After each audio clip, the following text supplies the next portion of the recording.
Mesdames et messieurs, bienvenue à tous dans cette émission Entretien.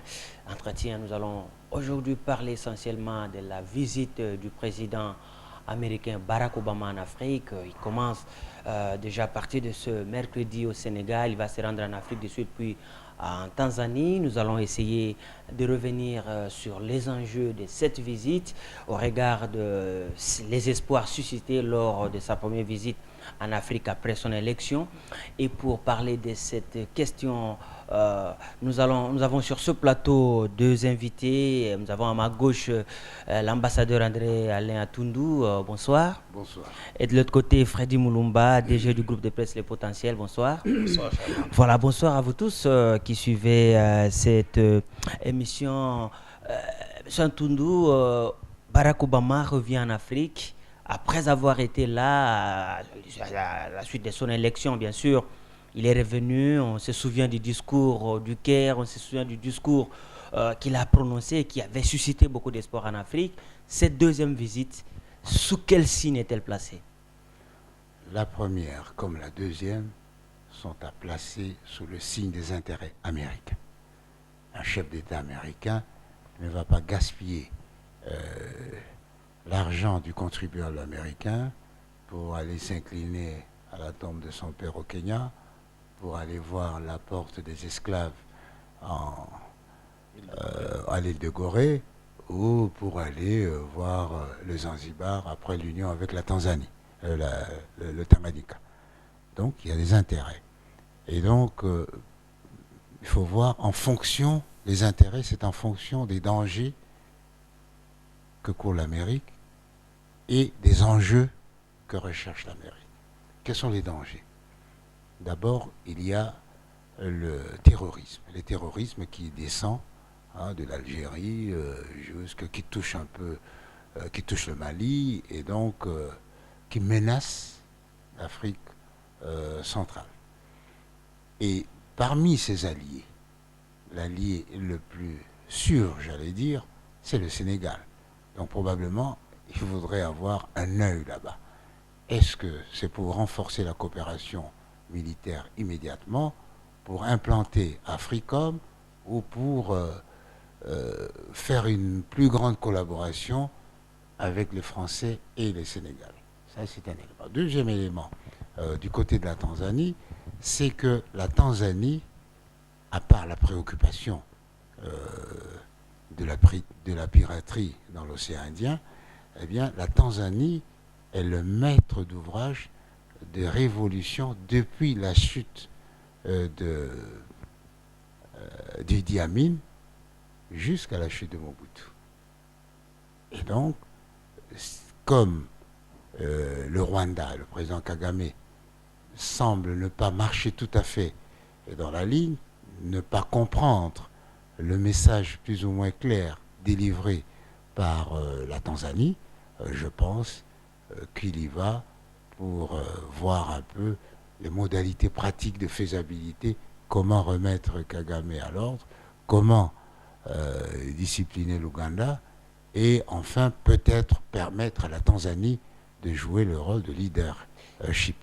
Alors, Freddy Moulumba, est-ce que de 2008 à aujourd'hui 2013, est-ce que la politique américaine, en ce qui concerne la politique étrangère, a changé? Oui, envers l'Afrique, je dirais que la politique américaine n'a pas changé. L'ambassadeur Tourne vient de le dire, c'est d'abord les intérêts. Il ne faut pas oublier que l'Amérique consomme, la consommation de l'Amérique, du pétrole, 25% viennent de l'Afrique.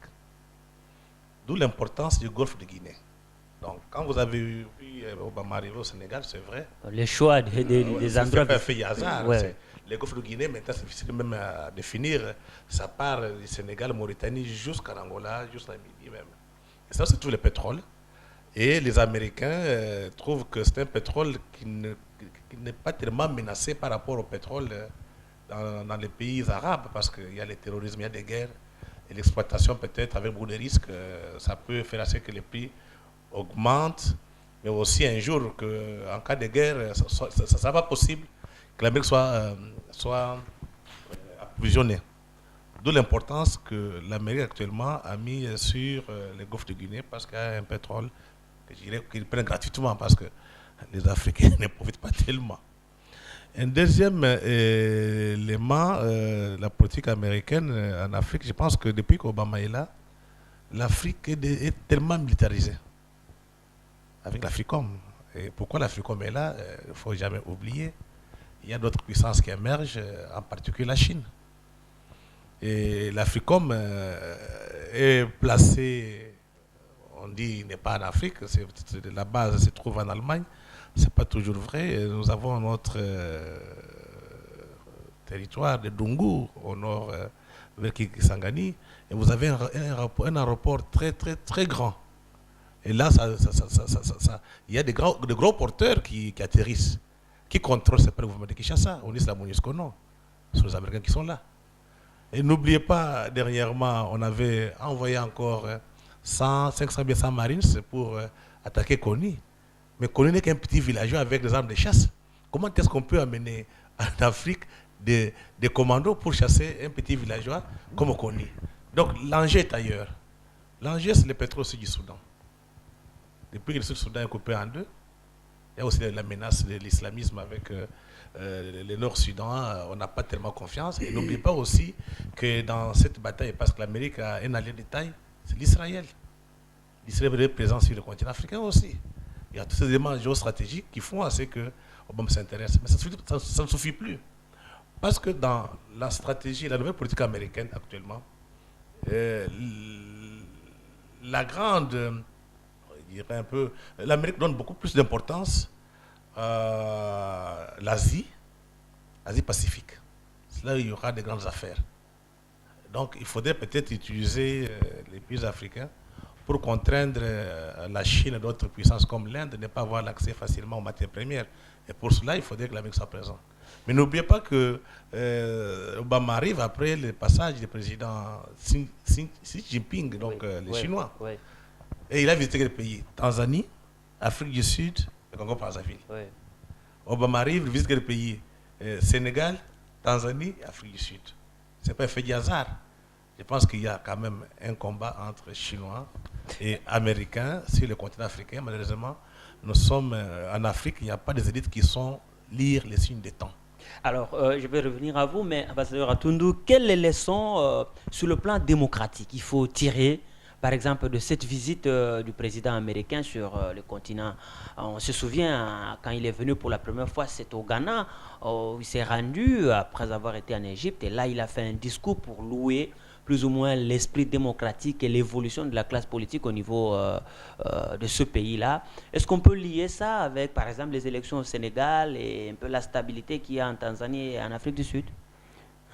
Si vous me permettez d'être un peu direct. Oui. Le discours au Sénégal, le discours au Caire, le discours partout, ça c'est la porte visible, l'aspect visible. Cette visite n'est pas démocratique. Elle n'est pas pour la démocratie. Elle est pour les intérêts géostratégiques. Et la démocratie est une clé. N'est-ce pas? Alors, il amène la démocratie pour que l'objet de sa visite passe plus facilement. Parce que depuis la chute du mur de Berlin et l'effondrement du communisme, l'Amérique ne sait plus quoi nous vendre. Elle nous vendait la liberté, mais quoi nous vendre pour avoir le monopole du bien aujourd'hui. Alors, l'Amérique cherche cet article à nous vendre.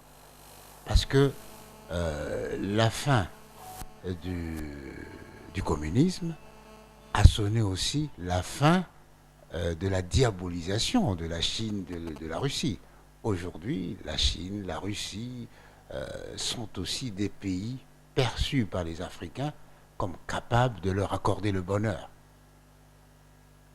Bonheur qui était le monopole des États-Unis grâce à la liberté. Et donc aujourd'hui, les États-Unis, la Russie, la Chine et même l'Inde sont capables de procurer aux Américains ce bonheur-là. Du moins, leur discours en cette matière ébranle les États-Unis. Alors, les États-Unis viennent ici pour essayer pour faire du corps à corps avec les Africains. Et vous voyez, ceci représente un danger pour vous, il faut vous allier à nous pour faire ceci, pour faire cela. Alors c'est vraiment de la haute politique, la haute diplomatie, parce que l'Amérique voudrait aussi avoir un repli avec ce qui se passe en Asie, l'Asie mineure, comme on disait dans l'ancien temps, l'Irak, etc. Sa position n'est pas aussi confortable. Alors, il doit prendre du champ pour pouvoir mieux défendre Israël, son allié de tout le temps. Et donc, je pense que c'est plus une visite géostratégique que démocratique. Il y aura des retombées, il va faire des discours ici stéréotypés, n'est-ce pas? La bonne gouvernance, l'alternance, etc. Mais en réalité, les intérêts américains n'ont que faire de l'alternance, de la bonne gouvernance, même pas des droits de l'homme. Voilà. Il suffit d'observer ce qui se passe autour de nous. Très bien. Alors, au regard de ce tableau, on voit que l'Afrique, comme d'habitude, est considérée comme le réservoir de matières premières pour les puissances, que ce soit occidentales ou orientales aujourd'hui avec la Chine et même l'Inde qui arrive. Mais est-ce qu'au niveau africain, les gens ont, je veux parler des élites, est-ce qu'on a conscience de cet enjeu géostratégique? Oui, Charlie, moi je dirais que les drames aujourd'hui, c'est de voir qu'en 60, après l'indépendance ou bien pendant le combat pour l'indépendance, l'Afrique avait des élites capables de produire une pensée pour libérer l'Afrique. Actuellement, je dirais, on a des mercenaires fabriqués par le monde occidental pour reproduire le discours occidental de domination. C'est ça un peu le drame de l'Afrique comme tel. Mais je dirais que les Africains sont désillusionnés. Ils pensaient que l'arrivée d'Obama à Washington, donc à la Maison-Blanche, l'Afrique allait connaître des jours paisibles, mais curieusement, il y a trop de guerres. Et curieusement aussi, ce sont certains Américains, mais pas tous, pas le gouvernement américain, des lobbies américains qui entretiennent la confusion. Notre cas en particulier.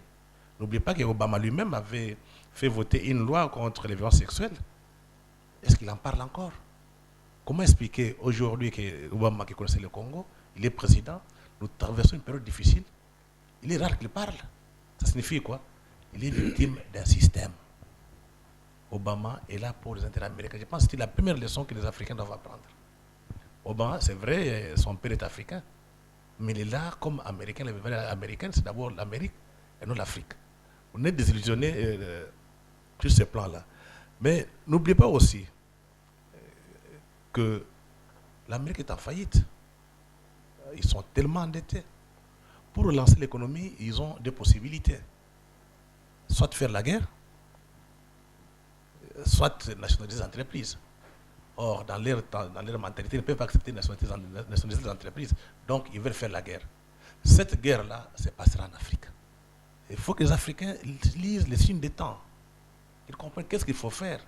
La guerre va se passer ici. L'objectif, c'est endiguer un peu la Chine, l'amener vers l'océan Indien, vers le Pacifique, pour retarder sa montée en puissance.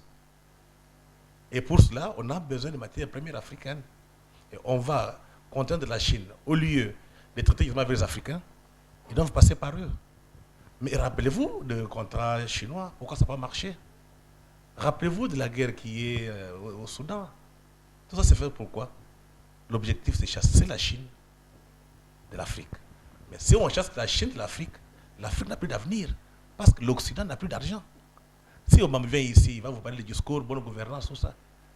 Est-ce qu'il est capable de donner aux Africains un prêt, peut-être de 10 à 15 milliards? Pas question. Mais si aujourd'hui la Chine tient debout, même la plupart des pays asiatiques, c'est parce que l'Amérique a protégé ces gens. L'Amérique a investi chez eux. Pourquoi les Occidentaux, les Américains en particulier, ne veulent pas investir ici?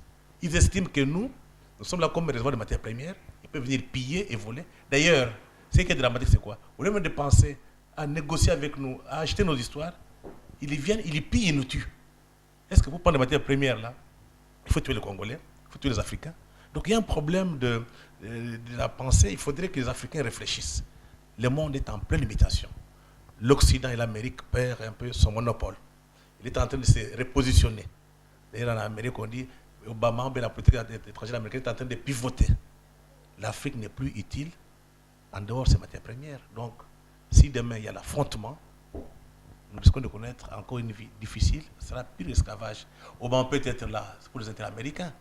Ils s'en foutent de vous, on peut vous tuer 6 millions, 10 millions. C'est d'abord l'Amérique, ce ne sont pas des droits de l'homme. Mais c'est la naïveté des Africains qui pensent que tout le monde nous aime, c'est notre frère noir. Si Obama, c'est noir, on dit noir américain, c'est métis.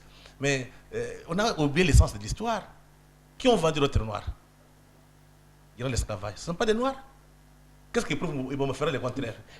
S'il est victime d'un système capitaliste qui nous a mis dans l'esclavage, la tête négrière.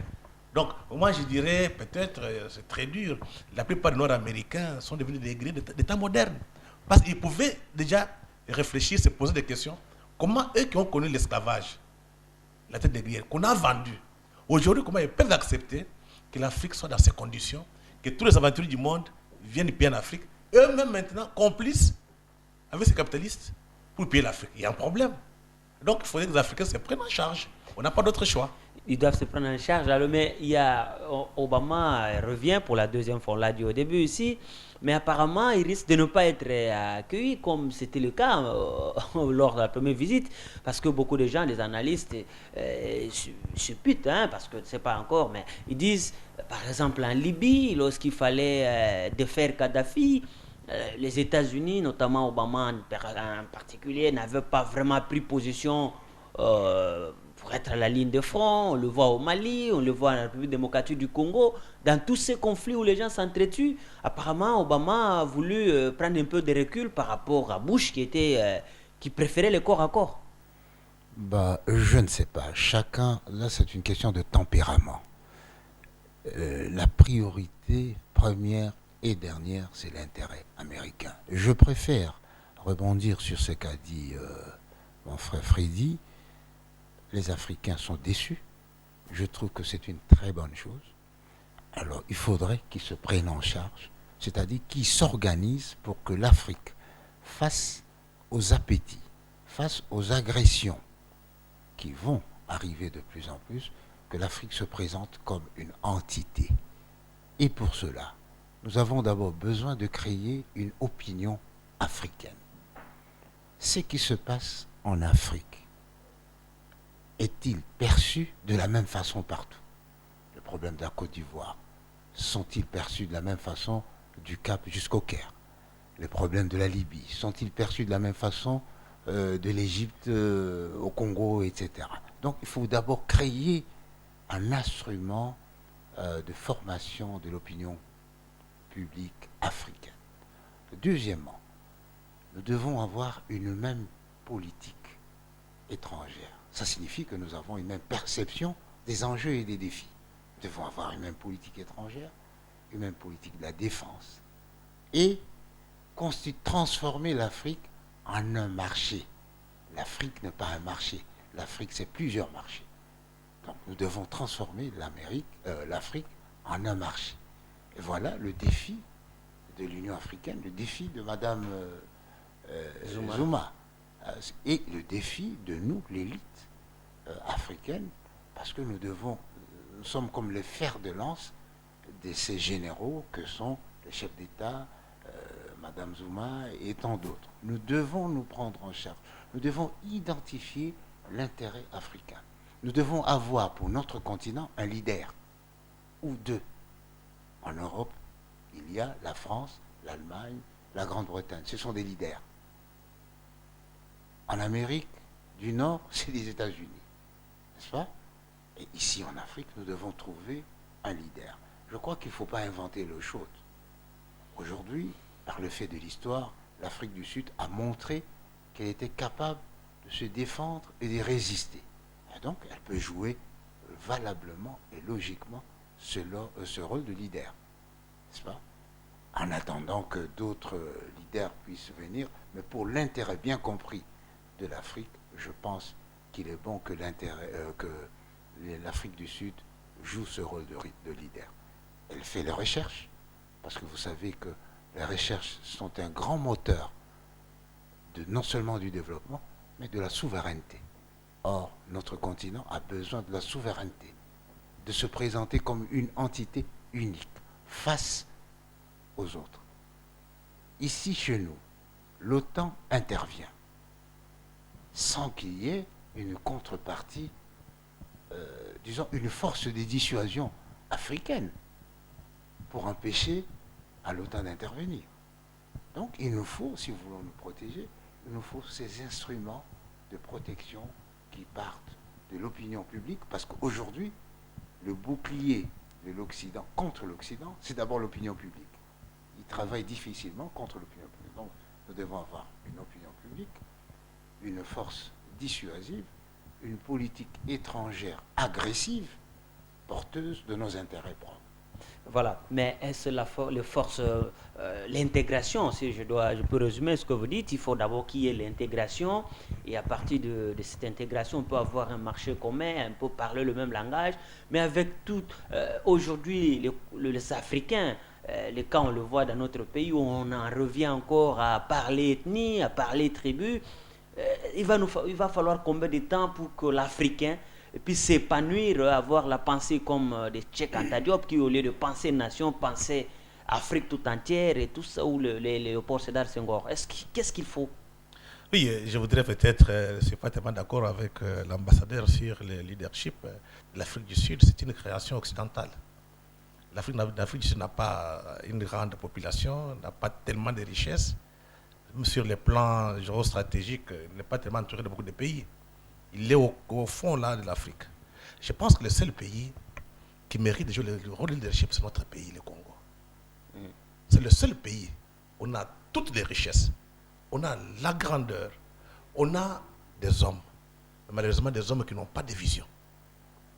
Parce que on peut avoir tout, mais quand vous n'avez pas les élites qui ont une vision à long terme, qui ont une vision de grandeur, il n'y a pas d'avenir. C'est le cas actuellement que nous avons chez nous. Donc il faut nous produire, il faut qu'on produise une pensée géostratégique. Comment se positionner? Parce que le monde est en train de changer. L'Afrique va jouer un rôle très important dans peut-être d'ici 2030. Selon les amis occidentaux, l'Afrique sera en désordre. Ils ont choisi certains pays, l'Éthiopie, l'Afrique du Sud, le Nigeria. Mais réellement, ce ne sont pas des pays qui peuvent peser par rapport au Congo. Par rapport au Congo. N'oubliez pas que Franck Fanon avait dit l'Afrique a la forme d'un revolver, dont la gâchette. Ce n'est pas au hasard. Ce n'est pas au hasard qu'on a Yinga. Ce n'est pas par hasard qu'on a les bassins du Congo. On a tout. Il faudrait que notre élite développe une pensée géostratégique. Comment dans le monde de demain, on va se placer? Parce que demain, nous avons déjà des matières premières. Nous avons une population. Nous avons à peu près maintenant 90 millions de gens. C'est un grand marché de consommateurs. Mais si nous mettons la main sur les recherches, comme l'Afrique du Sud le fait, nous mettons la main sur l'organisation. Parce que notre problème est qu'on est tellement désorganisés. Les élites ne sont pas à la hauteur des enjeux. C'est dû à la colonisation belge qu'on a fabriqué des intellectuels petits dans leur tête qui ne sont pas à la dimension du pays. Donc il faut une autre pensée. Et quand le Congo va se stabiliser, donc l'Afrique va avoir l'avenir. L'Afrique du Sud, c'est la porte par laquelle... Mais ma question, c'est que cette pensée viendra d'où, à votre avis? Mais la pensée, il faut d'abord qu'il y ait des débats. L'ambassadeur vient parler de l'opinion. Oui. L'opinion, ce sont des idées. Il faut que la presse soit dans les mains des intellectuels qui pensent, qui réfléchissent, qui produisent, qui écrivent. Mais pas dans les mains des commerçants qui peuvent vendre n'importe quoi pour se faire peut-être de l'argent. Donc la difficulté ici, moi je pense que notre difficulté ici, c'est au niveau de la pensée qu'il faut que les Africains s'y mettent pour réfléchir, savoir quel est le monde de demain pour nous. Malheureusement, on ne pense pas. Les idées qu'on a de l'Afrique sont les idées que les autres nous imposent. La Banque mondiale, les fonds monétaires. Aujourd'hui, c'est l'Amérique qui vient avec la liberté. On va vous parler de la bonne gouvernance. Est-ce que l'Afrique est malade à cause de la bonne gouvernance? C'est la question. Les drames de l'Afrique, je pense que l'histoire peut nous aider. C'est notre contact avec le monde occidental. On a été battus, vaincus. Et les vainqueurs sur nous. Les vainqueurs qui est l'Occident et l'Europe, l'Occident et l'Europe, les vainqueurs ne veulent pas que l'Afrique se redresse. Donc je dirais peut-être, c'est quand l'Occident connaîtra le déclin que l'Afrique pourra émerger. C'est difficile à dire. Difficile. C'est ça peut-être qu'on attend. Ils vont décliner et l'Afrique se redresse. Parce que le départ n'a pas été très bon pour nous. On a été battus, vaincus par eux. On nous a imposé jusqu'à aujourd'hui. Donc peut-être leur déclin pourra faire assez qu'on s'en sorte. Très bien. Alors, voilà, vous avez dit quelque chose de très important. L'Afrique a besoin de s'organiser, mais on le voit. Aujourd'hui, par exemple, lorsque la rébellion Séléka avance vers Bangui, la force de l'Afrique centrale était là. Mais on n'a pas empêché le coup d'État qui est arrivé. Aujourd'hui, on a difficile à remettre de l'ordre dans ce pays. Des foyers de tension par-ci, par-là. Et ce n'est pas là aussi la vraie cause qui fait que nous puissions être au stade actuel où qu'on puisse... Aujourd'hui, presque tous les pays ont 50 ans d'indépendance, mais nous stagnons quelque part, monsieur l'ambassadeur. C'est une conséquence. C'est une conséquence de l'absence internationale de l'Afrique en tant qu'entité capable de se défendre, de se démarquer d'abord par rapport aux autres et de se défendre ensuite. L'Union européenne a commencé par 3 pays, charbon-acier, le Luxembourg, la Belgique et le Netherlands, la Hollande. Et maintenant, en grandissant, le leadership est passé en Allemagne, la France et la Grande-Bretagne. Pour le leadership, je ne dis pas que notre pays ne peut pas jouer ce rôle-là, il doit le jouer. Mais dans les conditions actuelles, commençons par utiliser le leadership de fait de l'Afrique du Sud pour protéger l'Afrique et créer les conditions de l'émergence de notre leadership tout naturellement. On ne peut pas parler de l'unité africaine sans que le Congo ne soit intéressé. L'Afrique du Sud ne peut pas développer ses recherches sans s'intéresser à nous, n'est-ce pas? Alors voilà, je n'ai pas dit que l'Afrique du Sud était la situation idéale, mais en tout état de cause, aujourd'hui, il faut commencer par là, parce qu'il faut commencer quelque part. Et je pense, le fait d'être un peu réticent vis-à-vis de l'Afrique du Sud, est-ce que ce n'est pas un peu un relan des conséquences du colonialisme, n'est-ce pas? L'Afrique du Sud, c'est un pays africain, après tout. Nous avons déjà dit que les Européens, les Blancs qui étaient là, c'était des Africains. Et donc, nous devons assumer cette situation, même si c'est un paradoxe. Aujourd'hui, l'Afrique du Sud est un pays à part entière. Nous avons produit, l'Afrique du Sud a produit des valeurs universellement reconnues, comme Mandela, comme les enfants de Soweto, n'est-ce pas? Il y a une journée consacrée aux enfants à cause d'eux. Donc nous devons capitaliser cela pour d'abord nous isoler et régler nos paradoxes. Le paradoxe, c'est quoi? C'est que l'Afrique du Sud ne peut pas, en tout état de cause, dans un état de l'Afrique, dans l'Afrique normale, jouer le leadership, pour des raisons qu'il a avancées. Mais nous ne remplissons pas ces conditions pour l'instant. Les recherches chez nous ne sont même pas embryonnaires. Ils ne sont même pas encore conçus. Donc, pour cela, le Congo ne représente pas un marché unique. Le Congo n'a pas une ambition africaine. Notre économie extravertie vers l'Europe ignore l'Afrique. Voilà des conditions que nous devons d'abord remplir avant que nous puissions prétendre à jouer efficacement ce rôle de leadership de façon incontestable. Oui, mais alors, est-ce que vous ne voyez pas qu'il y a d'abord besoin de partir par les éléments les plus élémentaires?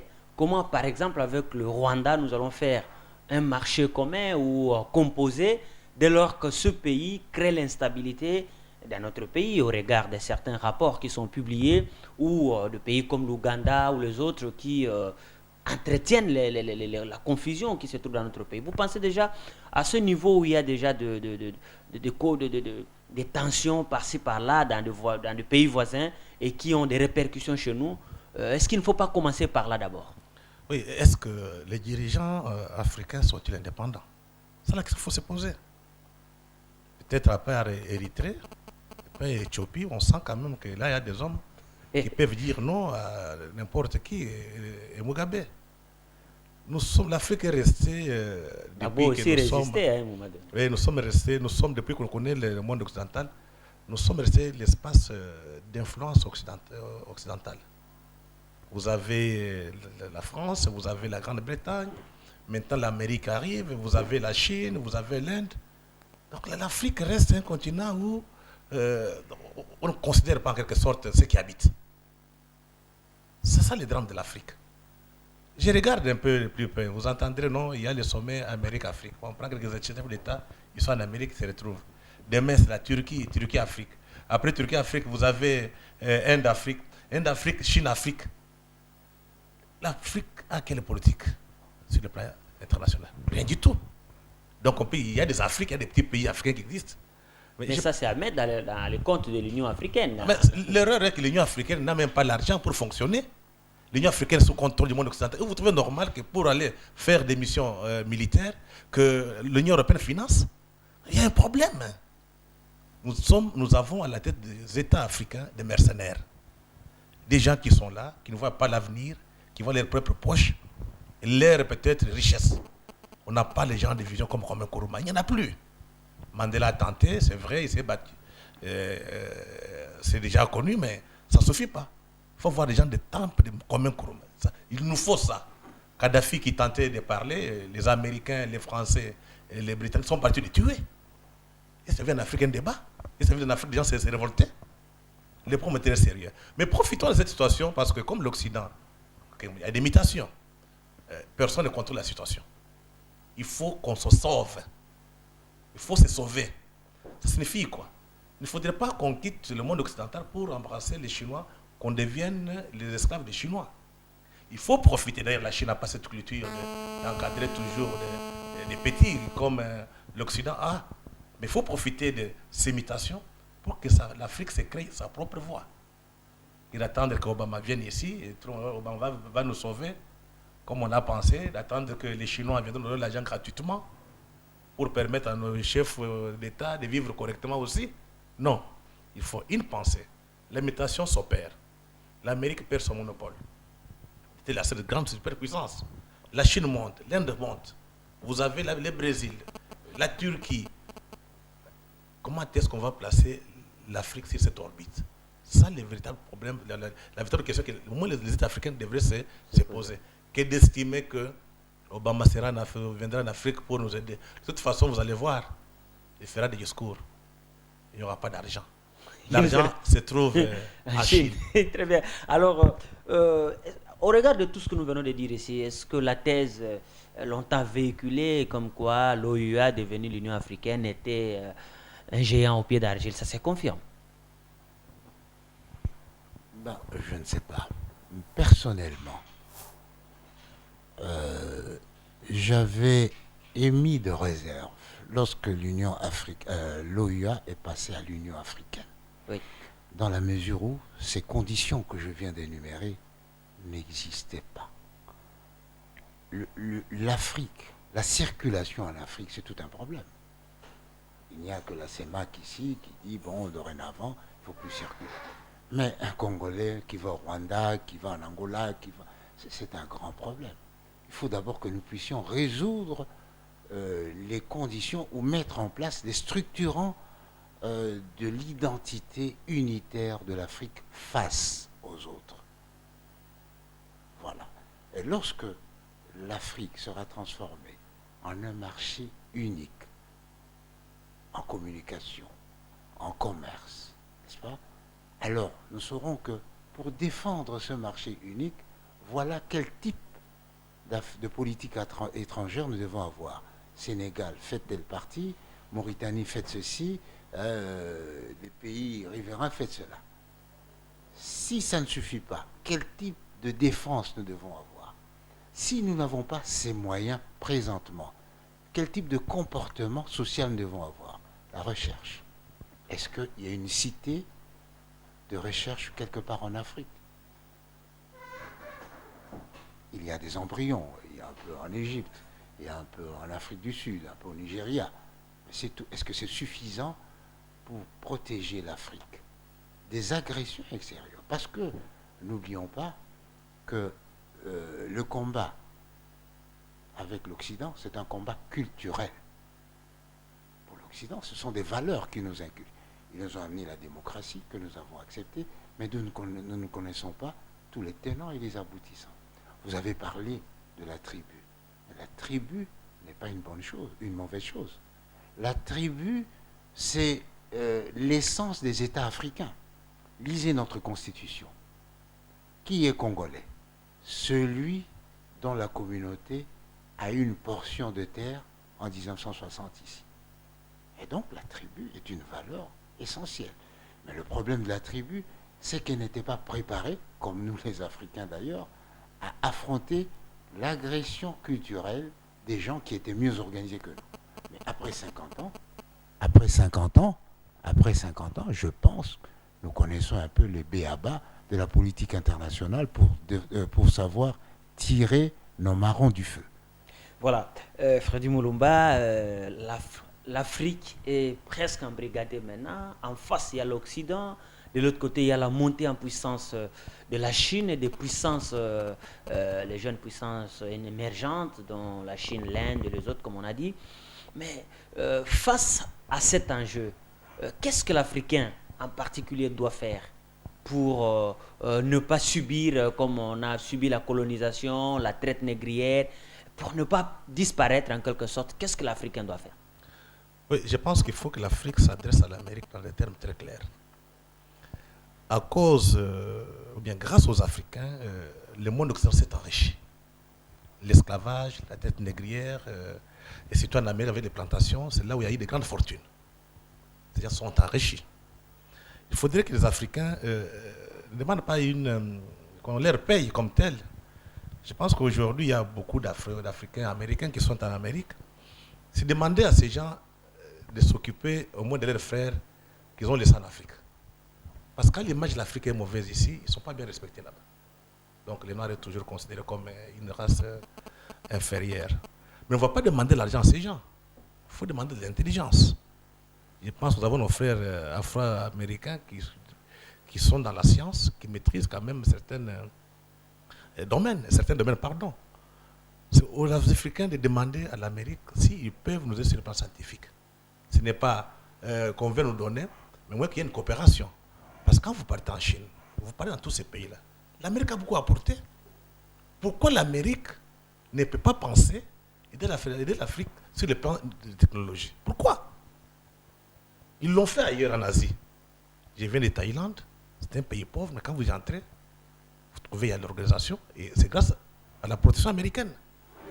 Pourquoi chez nous, l'Amérique vient nous piller et nous tuer pour nous protéger, alors qu'on pouvait faire des affaires correctement avec eux? Le Congo, c'était un marché de 90 000 habitants, même l'Afrique, c'était un marché, c'est plus d'1 milliard. Et dans l'imaginaire des Américains ou des Occidentaux, c'est venir seulement voler les matières premières africaines pour leurs propres biens. Je pense qu'il y a un problème racial. Il ne faudrait pas mâcher les mots. Pourquoi ils l'ont fait en Asie? Ils ont permis à la Chine, la Corée du Sud aujourd'hui, sur le plan économique, c'est à peu près le 10e pays, 10e économie du monde. La Corée du Sud, là. En ce sens, on n'avait même pas les mêmes niveaux. Parce que l'Amérique a investi. L'Amérique a formé.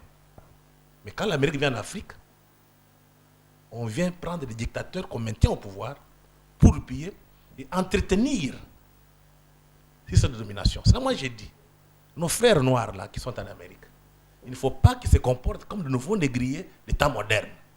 Il ne faut pas que Obama, il ne faut pas que Susan Rice, il ne faut pas que Condoleezza Rice, il ne faut pas que Colin Powell se comportent comme de nouveaux négriers d'État moderne. Ça signifie quoi? Ils vont se mettre au service du capitalisme international pour venir encore piller l'Afrique. Donc l'histoire se répète. Cette fois-ci, ce ne sont pas les Africains, ce seront les Noirs américains qui vont permettre à ce qu'une colonisation, une nouvelle traite négrière s'installe chez nous. Parce que ce sont les Africains qui ont vendu les Noirs là, qui sont partis là-bas. Il ne faudrait pas que l'histoire se répète. Donc, je prendrai toujours l'image de Joseph, un enfant qu'on avait vendu dans la Bible. Ouais. J'espère qu'aujourd'hui, les Noirs qui sont là-bas devraient porter l'Afrique. Mais vous savez aussi que les Africains changent leur mentalité. Nous sommes restés avec des mentalités de, je ne sais pas... c'est d'une époque révolue, vous voulez dire. C'est difficile à dire. Oui. Parce qu'ici, tu sais, quand les Noirs américains viennent ici, ils regardent des Africains. Il y a un Noir américain, j'étais à Anvers, il me voit parler avec les Blancs, il n'a pas supporté. Il dit, mais vous parlez avec ces gens qui nous ont vendus. Mais vous verrez ici les comportements des Africains. Entre eux, noirs, comment ils s'entretuent. Il y a un problème. C'est vrai, la vie n'a jamais été facile. L'histoire est faite ainsi. Mais profitons de ces mutations qui s'opèrent.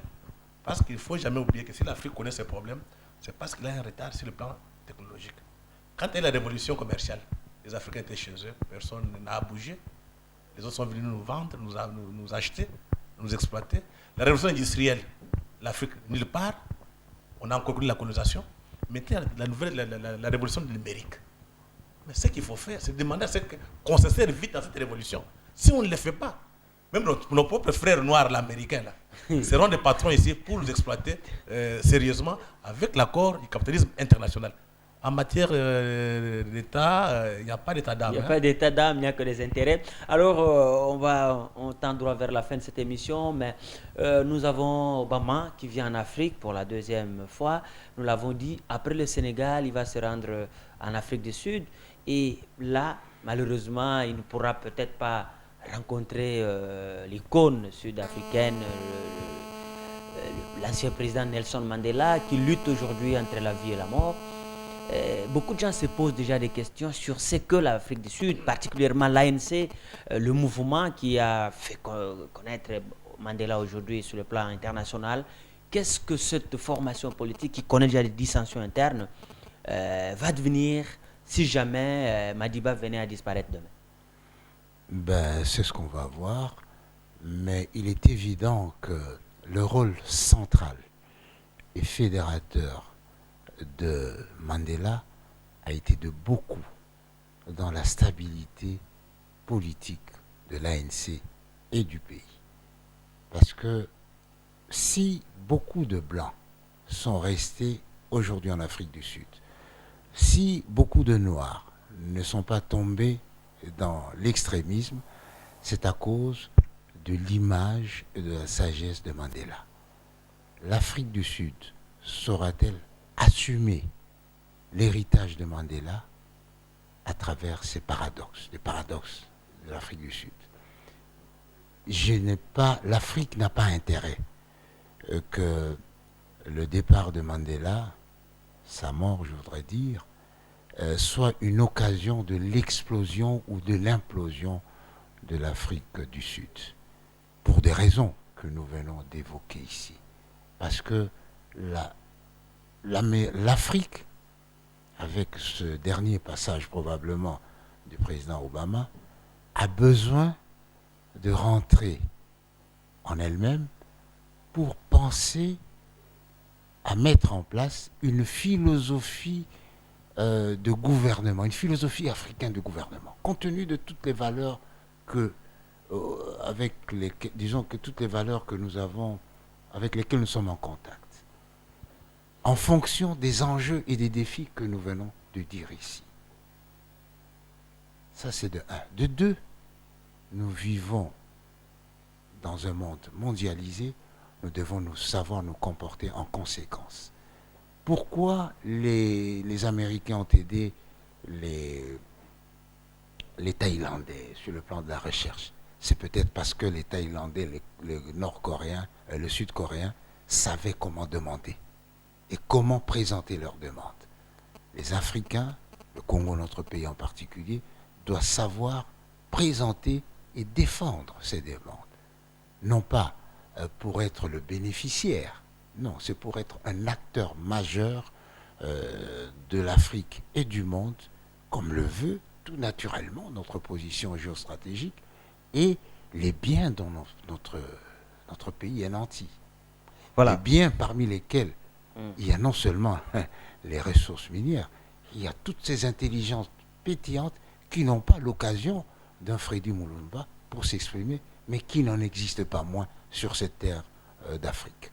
Cette terre d'Afrique. Alors, l'ANC se trouve véritablement dans une situation difficile avec des dissensions internes, notamment avec Julius Malema qui est allé créer un autre mouvement. Il y a aussi le départ de Thabo Mbeki qui n'avait pas plus une majorité dans cette formation politique. De quelle garantie dispose cette formation politique de pouvoir conserver encore longtemps le pouvoir dans l'hypothèse où Mandela venait à disparaître? Je pense que ce qui est vrai, qu'on n'a pas trouvé de solution au problème sud-africain. Il y a une minorité qui concentre, une minorité de personnes qui concentrent les Sud-Africains, je dirais les Blancs, concentrent toutes les richesses. On a donné seulement donc au noir un peu la dimension politique. Mais quand vous n'avez pas l'économie, comment vous allez faire la politique? C'est ça le problème en Afrique du Sud. Je pense que beaucoup de gens ont peur de parler de ces problèmes-là, les problèmes des terres. Les jours où on va commencer à parler, il faut remettre des terres aux Africains noirs. Ce jour-là, vous verrez que ça sera comme les Zimbabwe, où on a vu Gordon, ou bien qu'il est le Premier ministre britannique, attaquer Gordon Brown. Attaquer le président zimbabwéen parce que vous laissez qu'on donne quand même des terres aux Noirs. Le problème racial se pose toujours en Afrique. Tu sais qu'on ne peut pas changer les choses dans une seule génération. Les Africains noirs se sont battus pour avoir, donc le Sud-Africain, avoir l'indépendance. Maintenant, il faut une indépendance économique. Il faut une intelligence. Les Noirs américains ont montré de quoi ils sont capables. Tu as vu les Noirs américains aujourd'hui, ils pèsent. C'est pas qu'ils sont battus. Ils sont battus sur le plan politique, maintenant il faut qu'ils se battent sur le plan économique. Quand ils auront aussi des hommes d'affaires qui peuvent peser par rapport aux hommes d'affaires blancs, il y aura l'équipe de force, ils peuvent négocier facilement. Mais pour le moment, je doute très fort que après Mandela, que les choses passent très bien. Parce que c'était les sages à qui on demandait des conseils. Maintenant, ce n'est pas M. Zuma qui est sage, même pas Thabo Mbeki. Ça va poser un problème. Ça va poser un problème. On va finir cette émission par là. En une minute, ambassadeur Atundu, le président Barack Obama visite de nouveau l'Afrique. C'est vrai, beaucoup de gens disent que c'est un fils d'un Africain. Il vient revoir ce frère. Mais aujourd'hui, en un mot, qu'est-ce que les Africains peuvent attendre de cette visite entre crochets de leurs frères? Et vous finissez par là. Il faut d'abord éviter qu'il n'y ait un malentendu sur la visite. Oui. Ce n'est pas un frère qui vient visiter ses frères. Voilà. C'est un chef d'État qui vient visiter des États. Donc, l'élément intérêt est fondamental. Voilà. Quand il aura quitté le pouvoir, ou bien s'il décide de venir ici en vacances, alors on dira c'est un frère qui vient visiter un frère. Très bien. Mais pour l'instant, il faut observer les gestes, les faits et gestes, les propos, n'est-ce pas, du président Obama pour connaître le sens de la dynamique de la politique étrangère de l'Amérique et nous comporter en conséquence. Merci. En une minute, comment vous concluez? Qu'est-ce qu'on peut attendre de cette visite, la deuxième de Barack Obama en Afrique? Je pense que ce sont les Congolais qui devraient beaucoup parler. 6 millions de morts, 2 millions de déplacés, une guerre ça fait maintenant, ça sera 20 ans. Et ceux qui sont derrière, ce sont les anglo-saxons et parmi eux les Américains. Mais ils ne passent pas au Congo. Hein. Oui, mais il faut demander des comptes. La Tanzanie est à côté de nous. Ce n'est pas par hasard qu'on a pris la Tanzanie. Je pense que le rôle que l'Ouganda et le Rwanda jouaient, c'est en train de pivoter. Demain, ce sera la Tanzanie. Et si les Congolais parlent, Obama entendra. C'est de demander à Obama, avec tous les Noirs qui sont là-bas, tous les autres Américains, d'abandonner le soutien à M. Kagame, M. Museveni, qui sont en train de tuer les Congolais, les piller, qui sont devenus de nouveaux négrés d'État moderne. Voilà. Merci à vous deux pour toutes ces analyses sur la visite, la deuxième du genre du président américain Barack Obama, qui fait le tour de quelques pays d'Afrique, dont le Sénégal, l'Afrique du Sud et la Tanzanie. Et nous avons reçu pour vous, je le dis, l'ambassadeur Alain Atundu et M. Freddy Moulumba, administrateur général du groupe de presse Le Potentiel. Merci à vous tous d'avoir suivi cette émission. Restez avec nous sur Télé 7. Au revoir. Merci.